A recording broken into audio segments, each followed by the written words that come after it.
ฮักที่เจ้าให้มา มันมีค่าสำหรับตัวอายบอกเคยสิทำร้ายมันอายนี้แค่เพียงเจียมตัว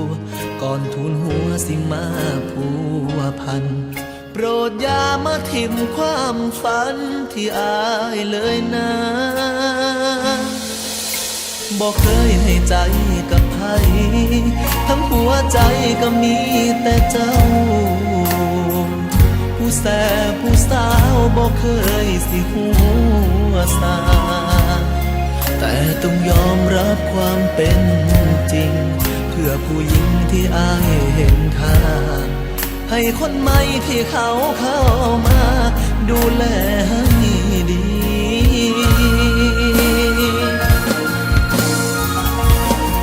สำหรับอายแล้วเจ้านั้นมีค่า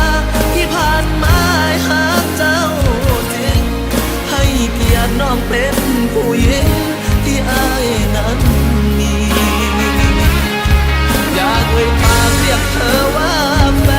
นเดินควงแขนสักครั้งก็ยังดีอยากให้รู้ว่าที่เห็นแบบนี้อายมีเหตุผล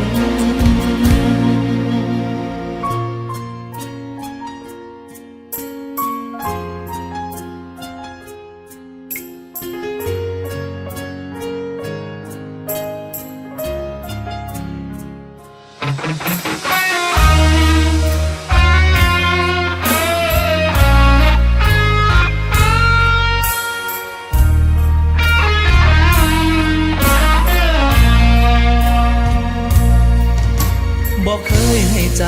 กับใครทั้งหัวใจก็มีแต่เจ้าผู้แสบผู้สาวบอกเคยสิหัวสาแต่ต้องยอมรับความเป็นจริงเพื่อผู้หญิงที่อายเห็นค่าให้คนใหม่ที่เขาเข้ามาดูแลให้ดี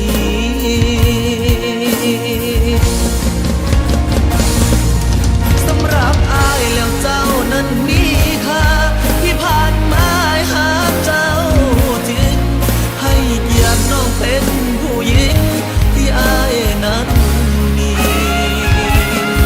อยากเอ่ยปากเรียกเธอว่าแฟ